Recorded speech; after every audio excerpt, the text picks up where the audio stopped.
Here's Dick Powell as Richard Diamond, private detective.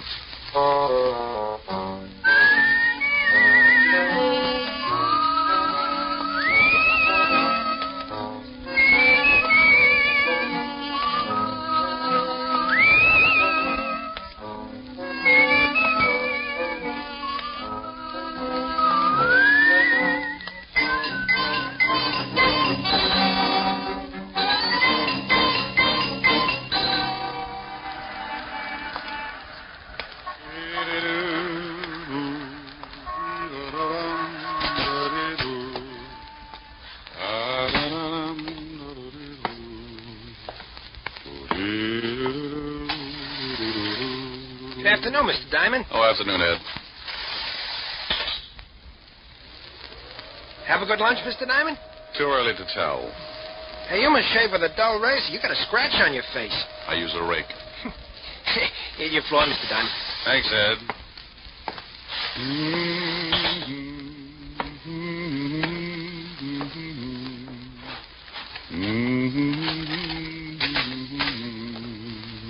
Well, customers. Good afternoon, gentlemen. What can I do for...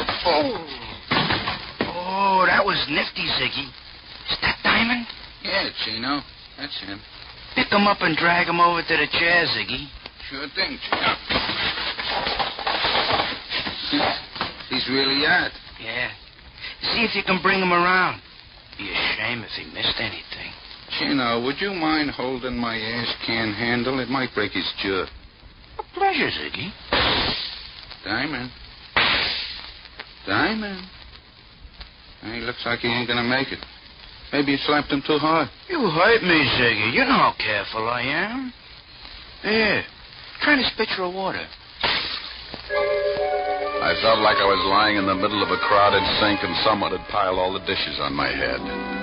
They turned on the faucet and I floated up with a dirty coffee cup and took a look around. I treaded water and squinted through my dewy eyelids at two of the ugliest dishwashers I'd ever seen. He's twitching.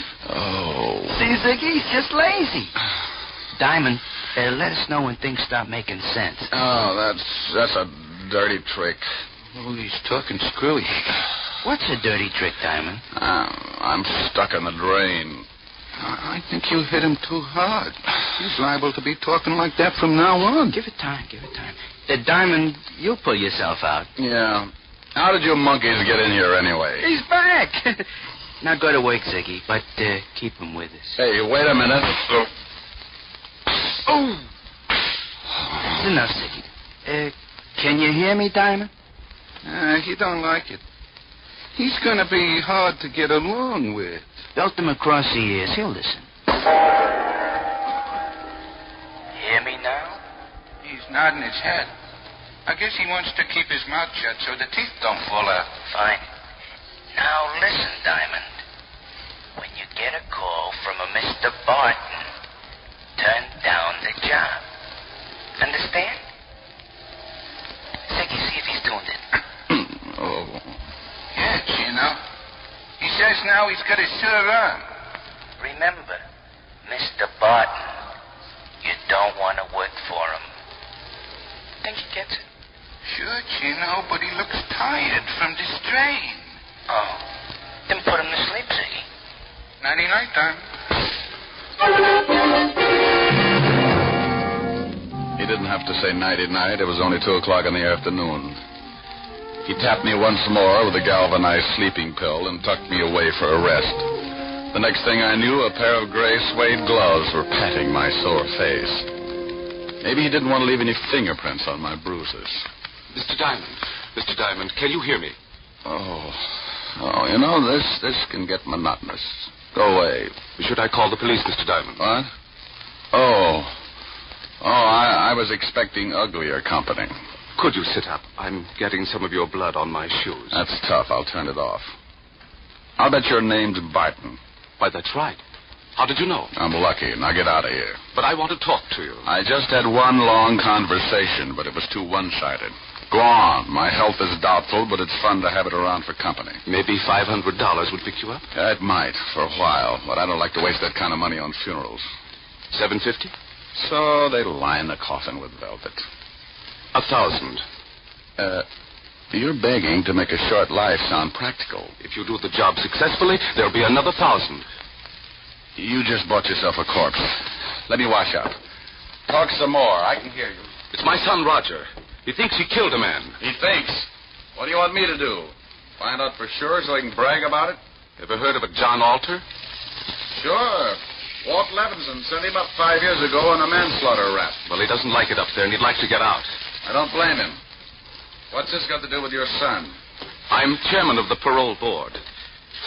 Oh, you look much better now, Mr. Diamond. I can't stand the sight of blood. It doesn't bother me. It happens every week.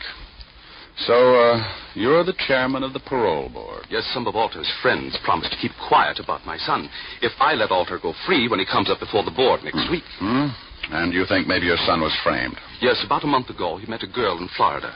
Her name is Lenore Brown, and she's a friend of Alter's. How did they spring the frame? I beg your pardon? You must associate with a higher type thug. Spring the frame. Made it look like your son killed somebody. Oh. Well, when Roger, that's my son, went to pick up the Lenore girl at her apartment, he found her struggling with some man. That happens. It looked like he was trying to kill her. There was a gun on the floor, and she called to Roger for help. He picked up the gun and shot the man. She told Roger he had killed him and that he must get out. When we went back, they were both gone. About a month later, some of Alter's friends got in touch with me. Oh, and they forget about the killing if you let Alter out of Sing Sing. That's right. I don't remember reading anything about it in the papers. Well, you're the first one outside of Alter and his friend who know anything about it. You see, they say they're hiding the corpus delicti, so there was no report of the murder. Keeping a stiff handy isn't that easy. Why didn't you call the law? If my son did kill this man, that's the first thing I intend doing. But I have a feeling this man is not dead. Oh, you think maybe they staged the killing? Put blanks in the gun, and after your son beat it, the stiff walked out under his own steam? That's what I want you to find out. If my son is innocent, I want you to bring the parties responsible to justice. Amen. Here's a check for $1,000. If you find the girl and prove my son innocent, there'll be another 1,000 in your pocket. I'll throw up the holes. Well, thanks, Mr. Barton. I'll start right away. Goodbye, Mr. Diamond. You can reach me at the Wentworth Hotel. I'm staying there until this matter gets cleared up. I won't get in touch with you unless I find something. The guys who worked me over are pretty set in their ways, and there's no sense in you tripping over a lot of dead bodies.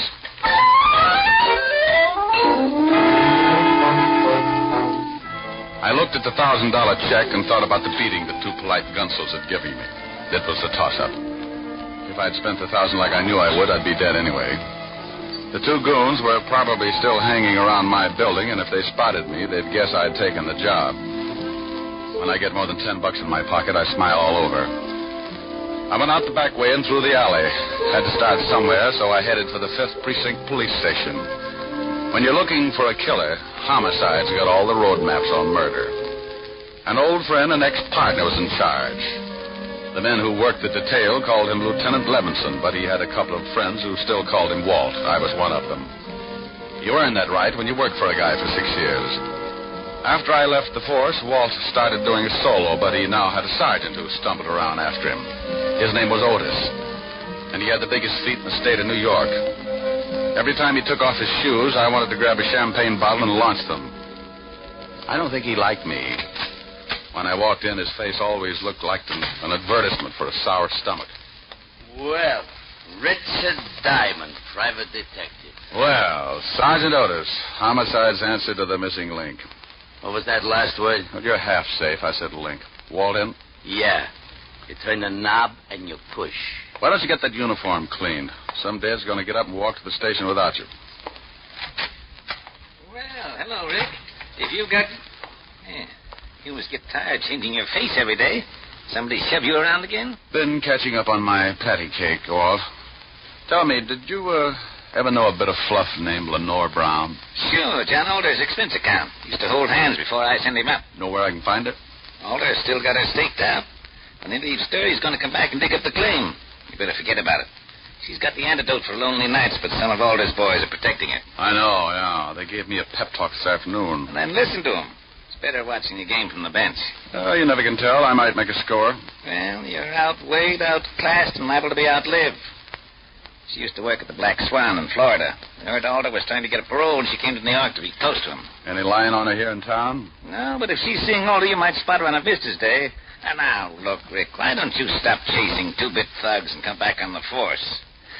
I never had ulcers when we were working together. You know how I feel about that, Walt. I'm a restless guy. Sometimes I like to sleep late in the morning. Okay, Rick. Want me to call the warden and tell him you're coming? Yeah, thanks, Walt. Take it easy. Bye, Rick. Be a good boy.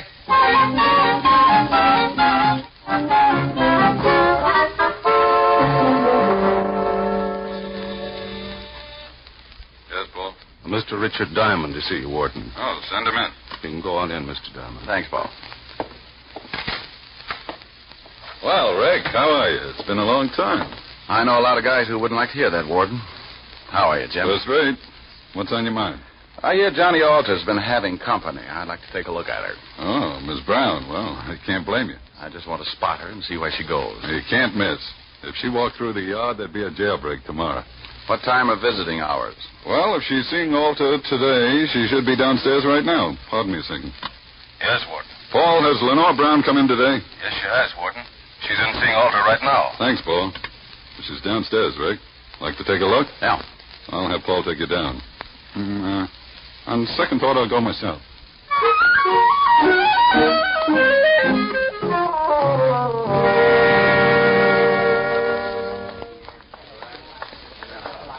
There she is, sitting at the end table talking to Alder. Oh. Now I know why Alter needs a lot of money. She's wearing enough mink to carpet Radio City. You should get a load of her on a warm day. Coat doesn't stop me. She'd show up, even if she's wearing a tent. How long has she got with Alder? About another 5 minutes. Warden, maybe I'll let you put me away for a couple of years.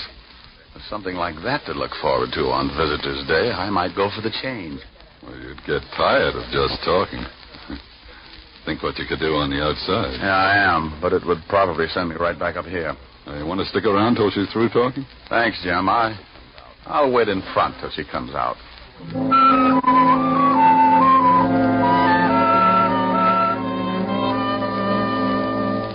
I hung around by the big gray buildings until she came out. She walked over to a long white convertible and got in. Now I know what the guy meant when he wrote, "Ask the man who owns one." I decided to let her buy me a new fuse, and I walked over to the car. Going to town? Oh? Back up 3 feet and I'll let you know. Okay.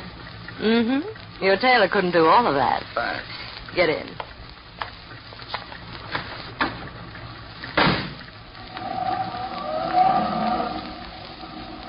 Visiting? Yeah, the warden's an old friend. How many years did you know him? Baby. I've been going home every night all my life. Every night? Well, almost. What do you do with the almost? Depends. Everybody likes something different. You must get tired thinking up new ideas. Oh, I don't think much. It's more fun being surprised. Hey, what are you stopping for? We just got started. Surprise? Oh, yeah. And the nickel-plated one. Look, baby, you don't have to pull a gun. If I'm getting fresh, I'll get out and walk. You'll sit right there, Diamond. Oh, name dropper. Mm-hmm. Expecting company? Mm-hmm, and you've met them before, honey. That's nice. I wouldn't want you to get stuck with the introductions.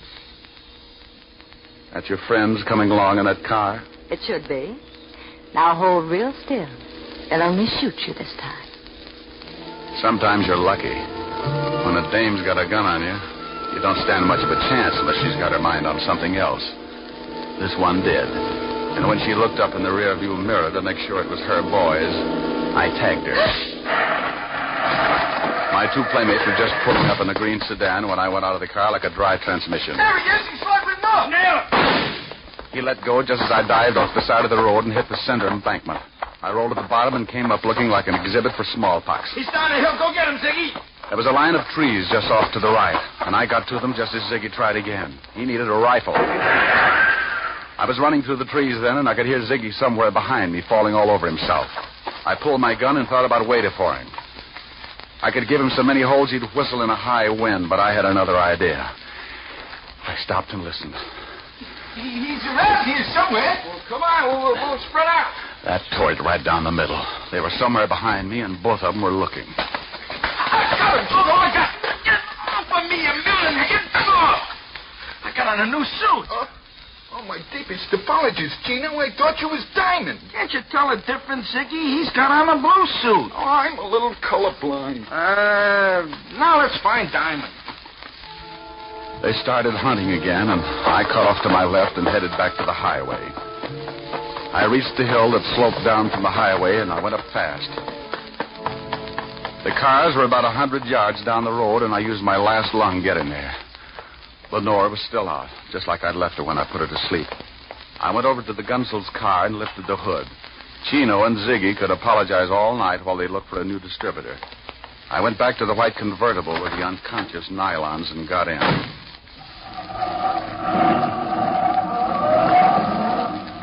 I noticed something lying on the seat. It was her purse, and she didn't wake up when I grabbed it. Doing a rummage job at 80 miles an hour isn't easy. But there wasn't much of interest anyway, just a little black book. I needed a gimmick, so I stuck it in my pocket. I put the purse back on the seat just as she started coming around. Oh. Wow, now that's it, baby. Sit up and look at the pretty scenery. How did you get here? Where's Ziggy and Chino? Playing Peter Pan. Jaw hurt? Yes, you heal. Play rough and you get hurt. Where do I take you? My apartment, I guess. You're going to ask a lot of questions, and I don't talk much. We might as well figure out something to fill in the lull.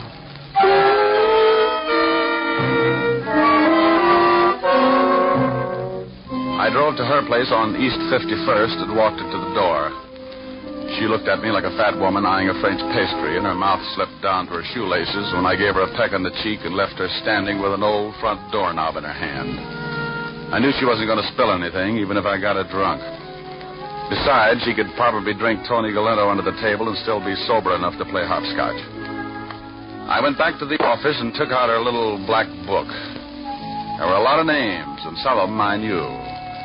Chino, and after it, likes his work. And Ziggy, and after his name, has own gun. Yeah, Richard Diamond, too. I never did figure out what the 3 stars were for. I'd forgotten all about my date with Helen when the phone rang. Yeah? Hello, Rick. Call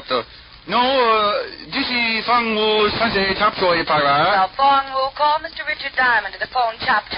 He's got a date and she doesn't like being stood up. Hello, Helen. Hi. What was all that about? Forget you had a date with me? Yeah, I did. And I'm sorry, baby, but right now I'm being chased like a hopped-up fox, and I haven't had time to curl up and relax. You're impossible. I know it. Want your sorority pen back? Well, I'll make up my mind when you get here. I'll give you my Lone Ranger magic decoder. You fool. Are we still going steady? Oh, yes. Rick, when am I going to see you?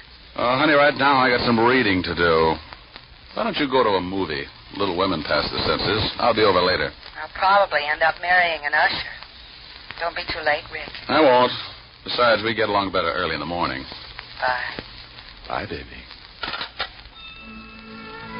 I sat there for a minute thinking about Helen Asher and wondering why I hadn't learned how to butter my bread. She was everything a guy should want. $10 million playing multiplication in a fat trust fund. A figure that would snarl of any quiet intersection, and a mind that would give a master's degree in inferiority complex. Diamond, you fool, you. Well, Lenore Brown's little black book was a poor substitute for an evening with Helen, but 3 items put me in second gear. They weren't hard to find. Take out all the men's names, and there they were, 3 addresses. One was in the village, another in Harlem, and the last was somewhere in Chinatown. All of them were a setup for a dead man who wanted to make himself scarce. I wanted to talk with Barton before I started hunting, so I called the Wentworth.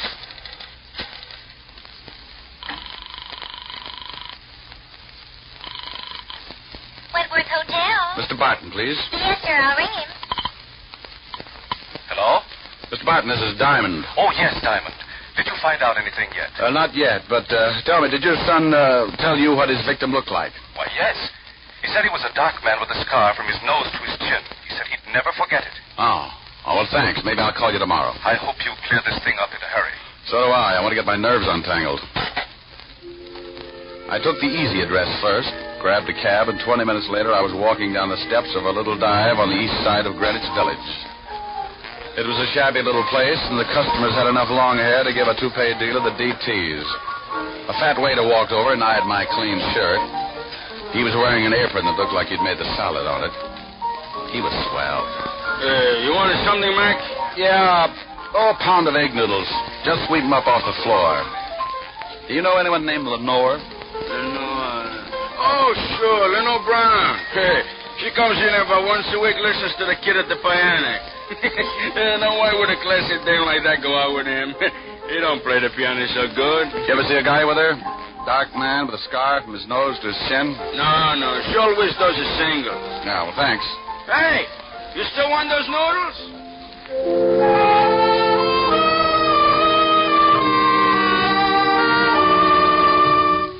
I walked out, got back in the cab, and marked off Greenwich Village in the little black book. The second address was on the fringe of Harlem, the Hill, they call it. The night was black, and the fog had rolled in off the East River and staked out a claim all the way to Lenox Avenue. As I walked up to the old brownstone, my nerves started screaming SOS. I stopped cold and looked down at two gleaming eyes, like two pieces of polished glass shining in the glare of the dim street lamp. As I got used to the darkness, I could make him out. He was a big, white, battle-scarred bulldog, and he had some ideas of his own. He started shuffling in slowly, jerking back his lips and showing a row of white teeth. Hold it, Lucifer. I hadn't heard him come out on the porch. He was a big man wearing an off-white undershirt. And from what I could see, he looked meaner than his dog. The animal stopped, but he kept facing me, showing off his toothpaste smile. He won't hurt you, mister, unless I tell him to. I'll think about it for a while. I'm a poor substitute for horse meat. What do you want? Do you know a Lenore Brown? You a cop? Shamus. Beat it, Lucifer. Thanks, pal. I couldn't hold my breath much longer. You can come up on the porch. You're looking for Lenore Brown, huh? Yeah, know her? I met her. My wife works for her. Is your wife in? Yeah. Esther! Yeah? Come here. Some private Dick wants to talk to you. She's Miss Brown's private maid. Yeah. Your husband tells me you work for Miss Brown. Yeah, what's she done? She got many friends? Men friends. No. You know a dark man with a scar? Oh, sure, I know lots of them. What are you talking about, woman? Oh, I meant someone who Miss Brown knows. What did you mean by that, mister? Look, I really don't know anybody with a scar. Now you better beat it. Yeah. Get moving. And I want to talk to you, woman. Get in there. Yes, honey. I knew she was going to get bruised, but he looked rough enough to cut my windpipe, and I wanted someplace to pour my coffee down in the morning. So I got out of there fast and headed for the last address in the little black book. The place was on one of those narrow, dark streets. It was so quiet you could hear yourself change your mind. A sign above the door read Tangy, so I pushed it open and went in. If I didn't find a man with a scar here, I was out on strikes.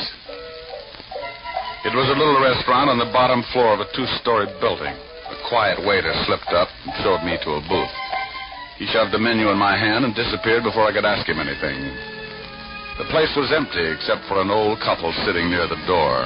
The waiter said something to them, and they looked quickly over at me, and then they left in a hurry.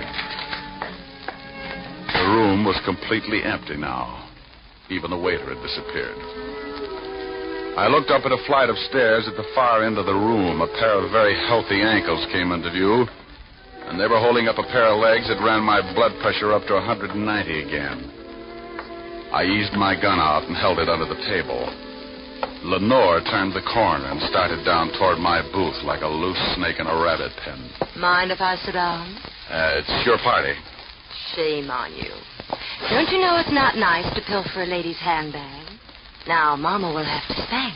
Looks like the last address paid off. If you're buying shrouds, it did. Where's the guy that young Barton was supposed to have killed? Upstairs. But he's very unsociable. Hates long conversations. I only need a couple of lines. He can't even do that. He likes to keep on breathing. Old man Barton figures Alter framed his son. He's not going to let your boyfriend out of Sing Sing until he finds a man with a scar. Think he can do better than you did? Well, I found him. Was it worth dying for? I don't know. I can tell you better after I talk to him. Mama's going to have to spank sooner than she expected. Come in, boys. Well, look who's here. Are Mama's two big idiots out collecting blood again? Where are your buckets? Oh, he's bitter. Patient! You've met Chino and Ziggy before, haven't you? Yeah, on the end of a fist. They want to show you the town. I know the beat. I'll bet you've never seen it from the bottom of the East River. No, but if you'll put on a bathing suit, I might buy the idea. Too bad we'll never make the beach together. I'd like to show you the sights. Boys, you better help Mr. Diamond out of the booth. I think he's stuck. You know how it is. The boys like to keep moving. So do I. I shot once and caught Ziggy in the stomach, and I dumped the table over on Chino. He grabbed like he was going to waltz with it. I didn't even have to get up. I just shot him through the cover chop. Lenore was out of the booth fast and running for the stairs. Look out, Tony, look out! I caught up with her at the foot of the stairs, and as she started up, I saw him, standing on the upper landing, scar and all meaning gun in his hand. He missed me, but nailed her halfway up. She spun around and fell all over me. But I point a gun pretty good from a prone position.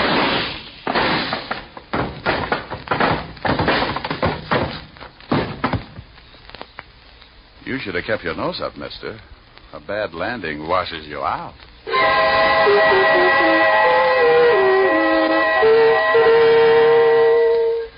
I called Lieutenant Levinson, squared myself. Then homicide came down and cleaned things up. They were all dead, and I figured I never would reach the beach anyway.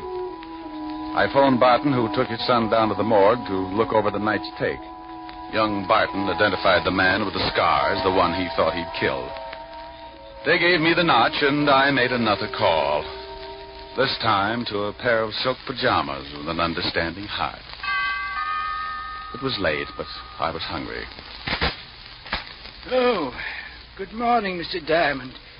Isn't it rather late to be calling? You know something? You're right, Francis. It's 2 a.m. Time for all good butlers to be Betty by. Miss Helen is in the library, but I'm not sure whether she wants to see you. Well, you just run along and get some sleep. I'll find out and let you know. Very good, sir. Confidentially, she's a little peeved. Look. Chin up, Mr. Diamond. Francis, if she gets tough with me, I'll knock her teeth out. Oh, my goodness. Oh, my goodness. Francis, is that who I think it was? Oh. Hi. The food was cold a long time ago. So's my date. I'm sorry, honey. Oh, that's all right. The fire's almost burned down. It's 2:00 in the morning, Mr. Diamond. I've sat through 2 features of Tom and Jerry and the 4th chapter of Batman Hops a Freight. Ah, come on, don't scold, baby. I haven't in weeks, but I've been rehearsing this for the past 2 hours, and you're going to listen. And that's another thing. You never play when I want you to. Only when I've got you on the carpet. That sounds like fun. Now, stop being glib. If you think for 1 minute you can charm me and... Powder your face with the sunshine. Put on a great big smile. Now, stop that and listen to me. Okay, I'll shut up. Well, go on. Oh, now you've made me forget what I was going to say. Well, if you can't remember, honey, hold a good thought.